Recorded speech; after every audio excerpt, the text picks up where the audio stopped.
मुख्यमंत्री चेहरे को लेकर भाजपा में मंथन जारी। दौड़ में पुष्कर सिंह धामी सबसे आगे। कांग्रेस में शामिल हुए पूर्व मंत्री डॉक्टर हरक सिंह रावत का बयान, कहा मजबूत संगठनिक ढांचा न होने से कांग्रेस को उठाना पड़ा नुकसान। सातवें आसमान पर भारतीय जनता पार्टी का उत्साह, पोस्टल बैलेट में भी नजर आया ईवीएम की तरह ही रुझान। भाजपा प्रदेश चुनाव प्रभारी प्रहलाद जोशी और पार्टी के राष्ट्रीय महासचिव कैलाश विजयवर्गीय दिल्ली लौटे, नेतृत्व के समक्ष रखेंगे स्थिति। प्रदेश में कांग्रेस के चेहरा रहे हरीश रावत ने लिहार की जिम्मेदारी, कहा नहीं समझ सका जनभावना। देवभूमि में करारी हार के बाद कांग्रेस में कलह, सोनिया आनंद रावत ने देवेंद्र यादव पर लगाया आरोप, हार के लिए ठहराया जिम्मेदार। आप देख रहे हैं के न्यूज, खबरों का सारथी। नमस्कार, मैं हूं गरिमा वाजपेयी, आप देख रहे हैं के न्यूज इंडिया। देहरादून से खबर का रुख कर लेते हैं। अहम खबर आपको बता दें देहरादून से, जहां मुख्यमंत्री चेहरे को लेकर भारतीय जनता पार्टी में मंथन जारी है। सीएम धामी के चुनाव में हारने के बाद संगठन कर रहा है मंथन। चुनाव कर आए विधायकों में से हो सकता है नए सीएम, चुनकर आए नए विधायकों में से भी सीएम हो सकता है। सूत्रों के हवाले से बड़ी जानकारी आपको बता दें, सीएम धामी के नाम पर भी चर्चा कर सकता है शीर्ष नेतृत्व। और सतपाल महाराज, धन सिंह रावत, सीएम पद की दौड़ में अजय भट्ट, रमेश पोखरियाल निशंक और अनिल बलूनी भी हैं शामिल। मुख्यमंत्री चेहरे को लेकर भारतीय जनता पार्टी में मंथन लगातार जारी है, क्योंकि सीएम धामी के चुनाव में हारने के बाद संगठन अब मंथन कर रहा है। कहीं ना कहीं संगठन के लिए भी कुछ मुश्किलें जो हैं वो आ खड़ी हुई हैं, क्योंकि जिस तरह से खटीमा से पुष्कर सिंह धामी का चुनावी मैदान में हारना कई सारे समीकरण को यहां पर बदलता हुआ नजर आया है। ये बड़ी जानकारी, बड़ा अपडेट आपको हम बता रहे हैं, जहां पर आपको बता दें कि अब भारतीय जनता पार्टी में मुख्यमंत्री चेहरे को लेकर मंथन जारी है। देहरादून से ये बड़ी खबर, बड़ा अपडेट आपको हम बता रहे हैं। और इसी खबर पर अधिक अपडेट के लिए हमारे साथ में राजेश वर्मा, ब्यूरो चीफ उत्तराखंड से जुड़ चुके हैं। राजेश जी, कहीं ना कहीं भारतीय जनता पार्टी को भले ही बड़ी जीत उत्तराखंड में भी मिले, लेकिन पुष्कर सिंह धामी का खटीमा हारना ये एक मुश्किल भी भारतीय जनता पार्टी के लिए, क्योंकि अब मुख्यमंत्री चेहरे को लेकर यहाँ पर जो अटकलें हैं, जो असमंजस है वो बना हुआ है। बिल्कुल गरिमा, क्योंकि मैं बता दूं कि जिस तरीके से एक बार तिहाई बहुमत के साथ जो है एक बार भाजपा दोबारा प्रदेश में प्रचंड बहुमत के साथ आई है, कहीं न कहीं धामी की हार के बाद एक चिंतन और मंथन जो है नए नेतृत्व परिवर्तन को लेकर के खासतौर से बना हुआ है, और जिसके लिए जो है पर्यवेक्षक भी जो है वो उत्तराखंड पहुंच चुके हैं। और इसमें पार्टी के तमाम जो दिग्गज नेता है और दिग्गज पार्टी के संगठन से जुड़े जो लोग हैं, उनसे जो है नए मुख्यमंत्री के चेहरे को लेकर के खासतौर से चर्चा जो है वो कल देर रात से दिल्ली से लेकर उत्तराखंड तक जो है वो जारी है। और अब तक की अगर अपडेट की बात करें तो कहीं जिस तरीके से हम लोगों ने देखा है कि जो है पुष्कर सिंह धामी जो है 2022 के चेहरे पर जो है उनको रखा गया, और वो अपनी सीट से जो है खटीमा सीट से हार गए, लेकिन एक तिहाई बहुमत के साथ भले ही सरकार जो है वो भाजपा की 12 प्रदेश के अंदर आई है, तो कहीं ना कहीं उनको पार्टी जो है वो नकार नहीं सकती। और इसीलिए उन नाम को लेकर के प्राथमिकता तौर पर जो है उनके नाम को लेकर के जो है एक बार मंथन दोबारा चला है। और उसमें जो हमारे सूत्र है वो जानकारी यही आ रही है कि मुख्यमंत्री के तौर पर दोबारा एक बार पुष्कर सिंह धामी को जो है कमान जो है वो प्रदेश की मिल सकती है। हालांकि इसके अलावा ऑप्शन में अगर बात करते हैं, अगर नेतृत्व परिवर्तन होता है तो कहीं ऐसी दर्जनों ऐसे विधायक हैं, दर्जनों ऐसे मंत्री हैं जो चाहत रखते हैं कि मुख्यमंत्री के तौर पर जो है वो अब सत्ता संभाले भाजपा में। लेकिन इस समय अगर बात करें तो चिंतन मंथन का दौर जो है वो लगातार जारी है, और अगर पुष्कर सिंह धामी को मुख्यमंत्री नहीं बनाया जाता तो उसके बाद जो है सतपाल महाराज का नाम जो है वो काफी तेजी से ऊपर चल रहा है। और धन सिंह रावत जो श्रीनगर से जीत करके आए हैं, उनका भी नाम जो है प्राथमिकता में है। और साथ ही साथ जो पुराने पूर्व में मुख्यमंत्री रहे डॉक्टर रमेश पोखरियाल निशंक, और साथ ही केंद्रीय में मंत्री रहे इस समय मौजूदा अजय भट्ट जो है, उनका नाम भी काफी तेजी से चर्चाओं में है। बहरहाल देखना होगा गरिमा की किसकी लॉटरी लगती है, किसको सत्ता जो है वो देती है कि जो 3 दिग्गज है कहा जा सकता है, जो केंद्र में मोदी हो, अमित शाह हो या नड्डा हो, उनकी तिगड़म किस तरीके से काम आती है प्रदेश के लिए, और इसको जो है नेतृत्व परिवर्तन के दौरान जो है के बाद जो है सत्ता संभालने का मौका मिलता है। बहरहाल देखना होगा, लेकिन चिंतन मंथन का दौर दिल्ली से लेकर उत्तराखंड में अब तक जारी है। बिल्कुल, भले ही जीत मिली हो लेकिन बड़ी परेशानी अब भी आ खड़ी हुई है, क्योंकि जिस तरह से बड़े चेहरे की तलाश अब उत्तराखंड में की जा रही है। राजेश जी, एक और सवाल ये, क्योंकि अभी आपने कुछ बड़े चेहरों के नाम बताए, एक बात लगातार ये भी कही जा रही थी, क्योंकि जैसे ही जीत मिली उत्तराखंड में हमने देखा पुष्कर सिंह धामी, हमारा मुख्यमंत्री कैसा हो, पुष्कर सिंह धामी जैसा हो, इस तरह के नारे जो कार्यकर्ता थे वो लगा रहे थे। क्या पुष्कर सिंह धामी पर दोबारा दांव खेलेगी भारतीय जनता पार्टी? इसको लेकर कितनी स्पष्टता आपको नजर आ रही है? क्योंकि एक सौम्य व्यक्ति हैं, हमने देखा है, भले ही वो खटीमा हारे हो, लेकिन उनका नेतृत्व भारतीय जनता पार्टी को आगे लेकर गया है।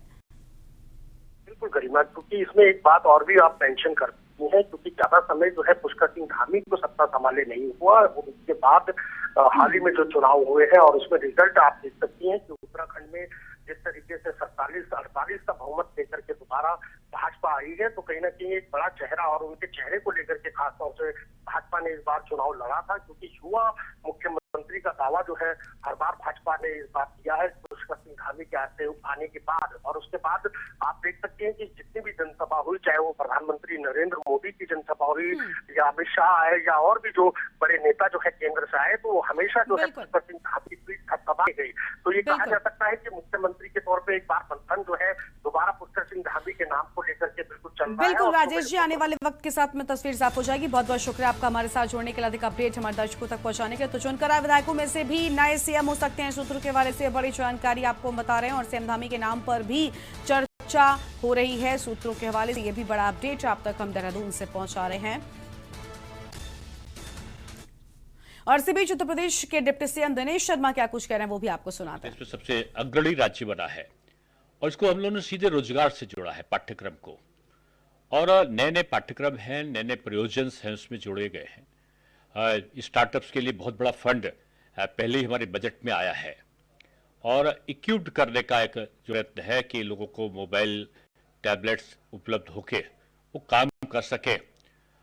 ये सारी चीज़ों पर तेजी के साथ सरकार कि नौजवान सशक्त बने, महिला सशक्त हो, किसानों की आमदनी दोगुनी हो सके, उसके लिए उनकी फसल का उचित मूल्य मिल सके, गन्ना की मिलें हमारी ठीक से चले, बकाया का जो भुगतान है वो नियत समय पर जो हमने वायदा किया उसके अनुसार हो, और जो रिकॉर्ड हमारा बना है अभी है कि जो खाद्यान्न की खरीद सरकारी स्तर पर होती है तो वो गति भी बनी रहे, बल्कि गति उसकी और तेज बढ़े। अभी कह सकते हैं संकल्प पत्र जो भारतीय जनता पार्टी का जिसको आप कह रहे हैं।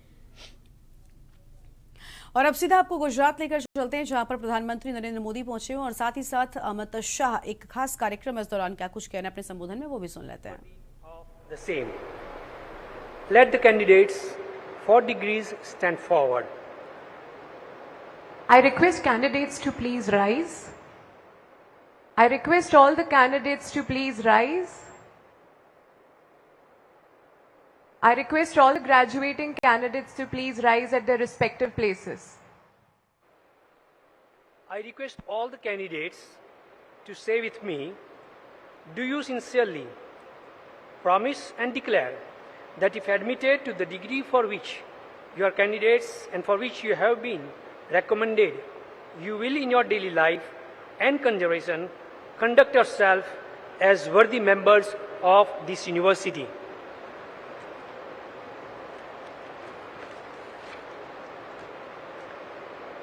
Let the candidates be now presented.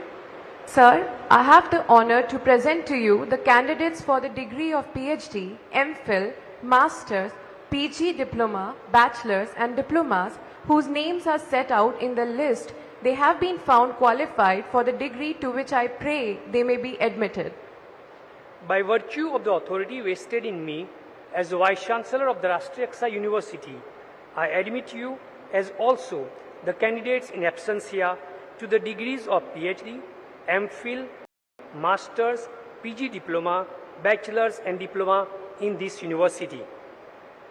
Thank you, sir. Congratulations to all the graduating students, PhD scholars and postgraduate batches of academic year 2018-19. 2020 and 2021.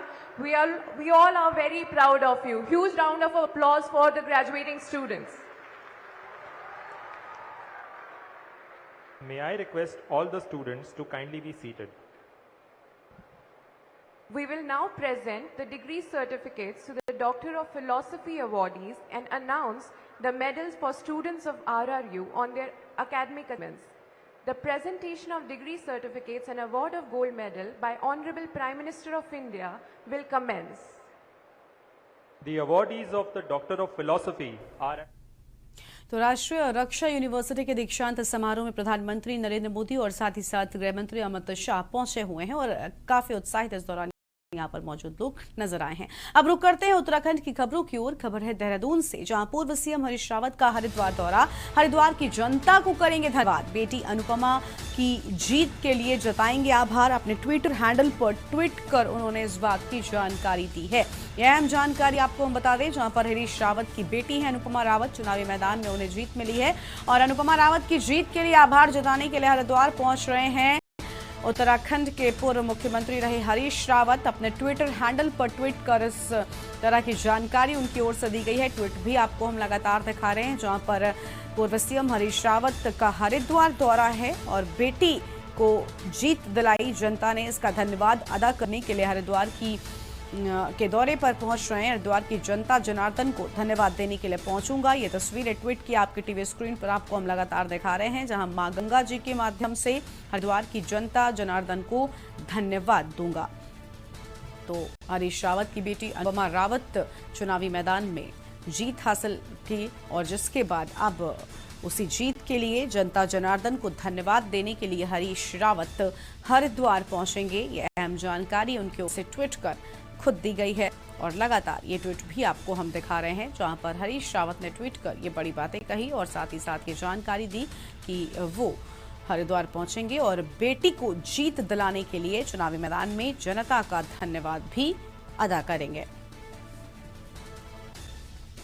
तो पूर्व सीएम हरीश रावत की ओर से ट्वीट कर ये बड़ी बातें कही गई हैं, जहां हरिद्वार की जनता जनार्दन को धन्यवाद देने के लिए पहुंचूंगा, ये साफ किया गया। मां गंगा जी के माध्यम से हरिद्वार की जनता जनार्दन को धन्यवाद दूंगा। तो देहरादून से ये खबर, जहां पर हरीश रावत हरिद्वार पहुंचेंगे।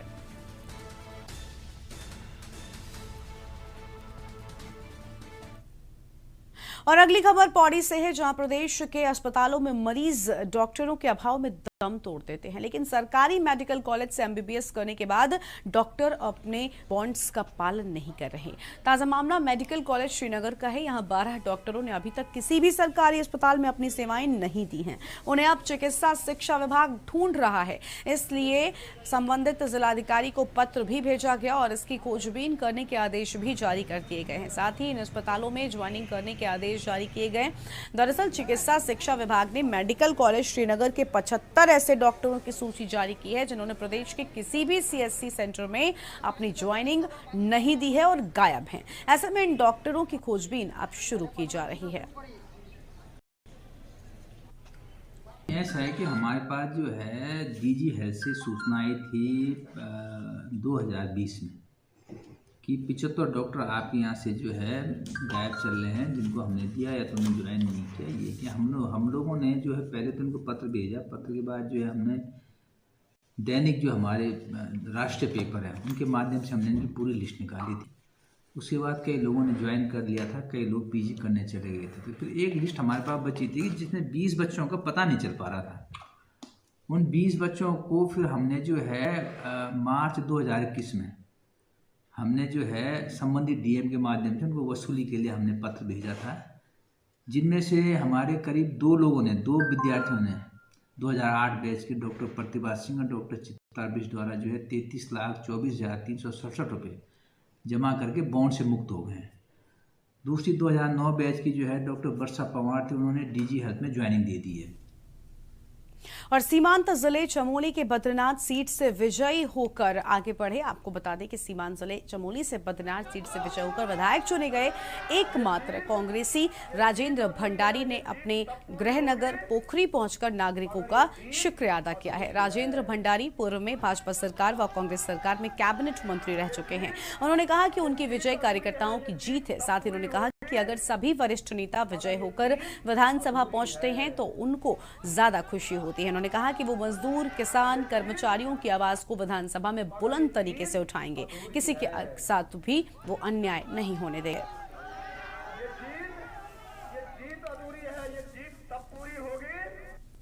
मगर ये जीत आम जनमानस की आवाज बन करके निकलना चाहते हैं। चाहे कोई भी हो, प्रदेश के अंदर, जिले के अंदर, ब्लॉक के अंदर, गांव के अंदर, हम माँ बहन का, बेसहारा का, असहाय का, परेशान का, लाचार का आवाज बनना चाहते हैं, सहारा बनना चाहते हैं, उसका कंधा से कंधा मिला करके चलना चाहते हैं। इस आवाज को हम।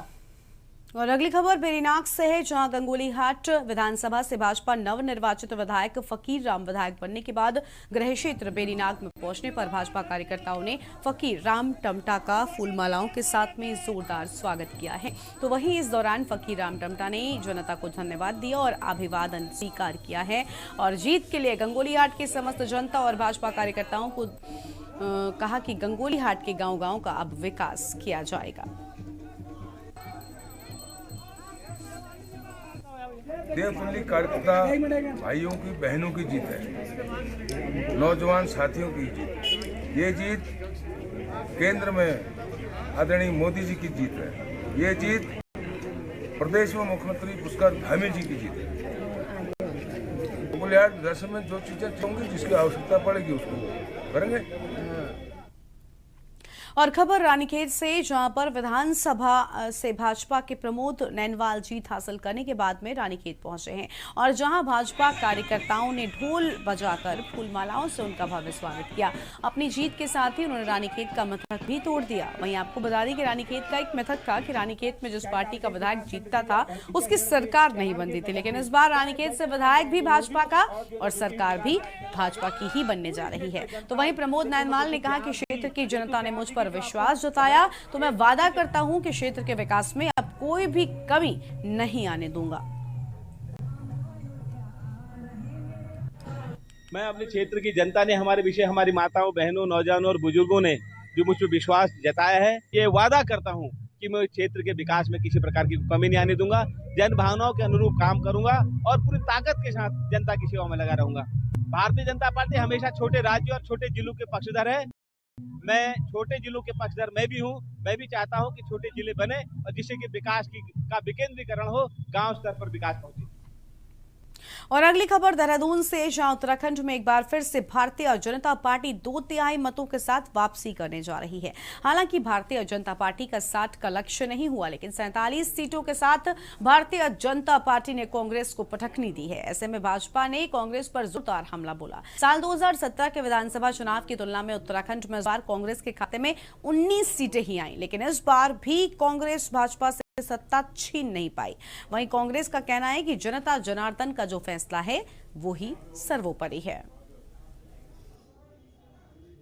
देखिए, निश्चित तौर पे जब मुख्यमंत्री चुनाव हार सकते हैं, हम तो विपक्ष में थे, हमारी सीटें भी बढ़ी हैं, हमारा मत प्रतिशत भी बढ़ा है, लेकिन जनता का जो मैंडेट है सर पर ही है, सर माथे पे हमारे, और कमियां रहती हैं, कमियां रही होंगी, तभी हमारी 19 सीटें आई हैं। मैं समझता हूं कि हमें और ग्रास रूट जाके मेहनत करनी पड़ेगी, युवाओं और महिलाओं को और ज़्यादा आगे बढ़ाना पड़ेगा। मैं समझता हूं कि निश्चित तौर पे हमें युवाओं को और महिलाओं को टिकट देने चाहिए थे। देखिए, भारत की राजनीति में परिवर्तन आ रहा है। मतदाता प्रो इनकम्बेंसी वोट करने लगा है। मतदाता विकास को देखता है और जिस प्रकार से भारतीय जनता पार्टी ने उत्तराखंड सहित चुनाव हुई 4 राज्यों में जहां सरकारें थी, मोदी जी के नेतृत्व में डबल इंजन की सरकारों ने जो विकास कार्य किए और नेतृत्व निर्णय लेने वाला, पारदर्शी सरकार देने वाला, भ्रष्टाचार मुक्त, उसको जनता ने अपना आशीर्वाद दिया है, अपना समर्थन दिया है। और फिलहाल एक छोटे से ब्रेक ले रुकते हैं, फौरन हाजिर होंगे। आप देख रहे हैं के न्यूज़, खबरों का सारथी। जुबान के लिए उड़ चला गैरों की ज़मीं पर, खुशबू अपने पन की ढूंढता। दूर कितना भी जाओ, इस जुबान से दूर ना जा पाओगे। विमल, बोलो जुबान केसरी। सोचिए मत, मेरी और पूरे हिंदुस्तान की तरह आप भी समर कूलर और होम अप्लायंसेस लीजिए और बेफिक्र हो जाएगी। खुदी को आजमाया है तो ये अंदाज आया है, खुदी को आजमाया है तो ये अंदाज आया है। तुम में भी मैं हूं, शुद्ध प्लस पान मसाला। आप देख रहे हैं के न्यूज़, खबरों का सारथी। ब्रेक के बाद आप सभी का स्वागत है और इसी बीच एक बड़ी जानकारी सामने आ रही है। इस वक्त की बड़ी खबर का रुख कर लेते हैं। बड़ी खबर देहरादून से, जहां कांग्रेस के प्रदेश अध्यक्ष गणेश जोशी की प्रेस कॉन्फ्रेंस की शुरुआत। ये बड़ी जानकारी आपको हम बता दें, प्रेस कॉन्फ्रेंस की शुरुआत चुनाव परिणामों के बाद में पहली बार प्रेस कॉन्फ्रेंस हो रही है देहरादून से। ये बड़ी खबर आपको बता दें, जहां पर प्रेस वार्ता में प्रदेश उपाध्यक्ष ज्योत सिंह बिष्ट भी मौजूद हैं। अहम जानकारी आपको हम बता दें, ज्योत सिंह बिष्ट भी मौजूद। चुनाव में मिली हार को करता हूं स्वीकार, ये बड़ी बातें सामने आई हैं। ज्योत सिंह बिष्ट भी इस प्रेस कॉन्फ्रेंस में मौजूद हैं और ये बड़ी खबर, बड़ा अपडेट आपको हम बता रहे हैं, जहां पर चुनाव में मिली हार को की जिम्मेदारी लेता हूं, प्रदेश में मिली हार का जिम्मेदार हूं, ये बड़ी बातें सामने आई। 500 रुपए का सिलेंडर देने का सपना देखा था, तो इस प्रेस कॉन्फ्रेंस में ये बड़ी बातें कही गई हैं। बेरोजगारी को समाप्त करने का भी सपना देखा था, ये बड़ी बातें यहाँ पर इस प्रेस कॉन्फ्रेंस में कही गई। मंथन करेंगे कि जनता ने क्यों हमें अपना प्यार नहीं दिया। प्रेस कॉन्फ्रेंस में ये बड़ी बातें निकलकर सामने आई हैं। हमारे इरादे बुलंद हैं, हम प्रदेश की जनता के लिए लगातार लड़ते रहेंगे। ये बड़ी बातें प्रेस कॉन्फ्रेंस में कांग्रेस के प्रदेश अध्यक्ष गणेश जोशी की प्रेस वार्ता में सामने आई हैं और चुनाव परिणाम के बाद में पहली बार प्रेस वार्ता की गई। देहरादून से खबर, जहां कांग्रेस प्रदेश अध्यक्ष की प्रेस वार्ता में कई बड़ी बातें सामने आई हैं। चुनाव परिणामों के बाद में पहली बार यहां पर प्रेस वार्ता की गई है और इस प्रेस वार्ता में कई बड़ी बातें कही गई हैं। प्रेस वार्ता में प्रदेश उपाध्यक्ष ज्योत सिंह बिष्ट भी मौजूद। अहम जानकारी आपको हम बता रहे हैं, ज्योत सिंह बिष्ट भी मौजूद। चुनाव में मिली हार को स्वीकार करने की बात भी यहां पर कही गई है। जी हां, चुनाव में मिली हार को स्वीकार करने की बात भी कही गई और ये बड़ी जानकारी, बड़ा अपडेट आपको हम पहुंचा रहे हैं, जहां पर प्रेस कॉन्फ्रेंस में कई बड़ी बातें। उन्होंने कहा कि प्रदेश में मिली हार का मैं जिम्मेदार हूं और इसकी जिम्मेदारी स्वीकार करते हुए इस प्रेस कॉन्फ्रेंस में वो नजर आए हैं। अगली खबर हरिद्वार से है, जहां भोजन माता संगठन के तत्वाधान में भोजन माताओं ने मुख्य शिक्षा अधिकारी को अपनी 4 सूत्रीय मांगों का एक ज्ञापन सौंपा। तो वहीं भोजन माताओं का आरोप है कि भोजन का लगातार शोषण किया जा रहा है। भोजन माताओं ने कहा कि लंबे अरसे से भोजन माताएं कार्य करती चली आ रही हैं, लेकिन आज तक उन्हें बहाल नहीं किया गया। उन्होंने कहा कि भोजन माताओं का आज शोषण किया जा रहा है, क्योंकि भोजन माताओं से भोजन बनाने के कार्य से लेकर साफ सफाई, झाड़ू पोछा, बागवानी तक के काम करवाए जा रहे हैं। हम भोजन माता पिछले लंबे 18-19 सालों से स्कूलों में काम कर रहे हैं और भोजन माताओं का काम सिर्फ और सिर्फ खाना बनाने के, बच्चों को खिलाने का काम है, साफ सफाई के साथ में। लेकिन आज स्कूलों में भोजन माताओं से सुबह 9, साढ़े 9 बजे से लेकर के शाम को 3:30-4 बजे तक स्कूलों में रोका जा रहा है। उनके पास कोई काम नहीं भी हो तब भी उनको वहाँ पे बैठने के लिए मजबूर किया जा रहा है। दूसरी बात, स्कूल खोलने से लेकर के, सुबह ताला खोलने से स्कूलों के, और झाड़ू लगाना, पोछा लगाना, टेबल साफ करना, टीचरों को चाय बना के पिलाना, अधिकारी कोई आ रहा है तो उनको चाय बना के पिलाने से लेकर के जो है फील्ड की साफ सफाई करना, झाड़ियाँ काटना, क्यारी बनाना, सारा काम भोजन माताओं से करवाया जा रहा है।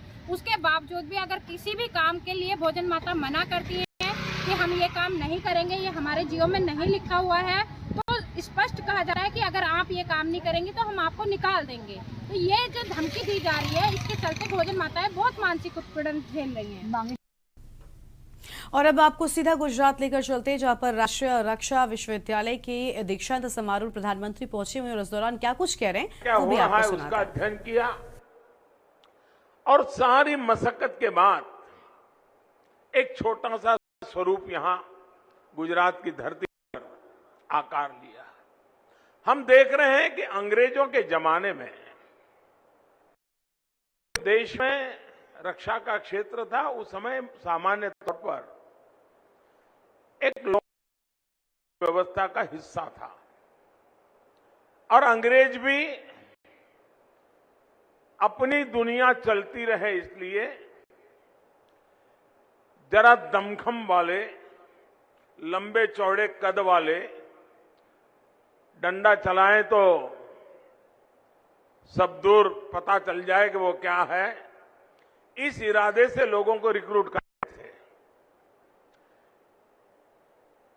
जो रेस थे कभी उसमें से चुनौती करते थे और उनका काम भारत के नागरिकों पर डंडा चलाना, यही एक प्रकार से उनका काम था। इस अंग्रेज सुख चैन से अपनी दुनिया चला सके।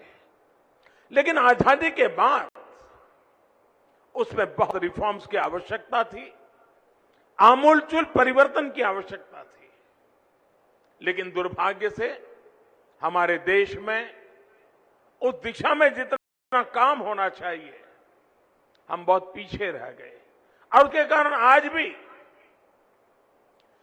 सामान्य जो परसेप्शन बना हुआ है, वो परसेप्शन खास करके पुलिस के संबंध में ये परसेप्शन ऐसा बना हुआ है कि भाई उनसे बचे रहो, इनसे जरा दूर रहो। यूनिफॉर्म में हमारे देश में सेना भी है, लेकिन सेना के लिए परसेप्शन क्या है? कहीं कोई संकट की घड़ी है और दूर से भी सेना दिखाई दे तो उसको लगता है कि अब तो कोई संकट नहीं है, ये लोग आ गए हैं। एक अलग परसेप्शन है और इसलिए भारत में ऐसे मैन पावर को सुरक्षा क्षेत्र में तैयार करके लाना बहुत जरूरी है, जो सामान्य मानवी के मन में एक मित्रता की अनुभूति करे, एक विश्वास की अनुभूति करे। और इसे हमारी पूरे ट्रेनिंग मॉड्यूल को बदलने की बहुत आवश्यकता थी। उसी गहन चिंतन में से भारत में पहली बार इस प्रकार का प्रयोग हुआ था, जो आज विस्तार होते होते राष्ट्रीय रक्षा यूनिवर्सिटी के रूप में आपके सामने प्रस्तुत है। कभी कभी लगता था कि तो गांधीनगर से आप सुन रहे थे प्रधानमंत्री नरेंद्र मोदी को, जहां पर इन छात्रों में जोश भरते हुए वो नजर आए हैं। और फिलहाल हमारे इस बुलेटिन में आप देखते रहिए के न्यूज इंडिया। नमस्कार।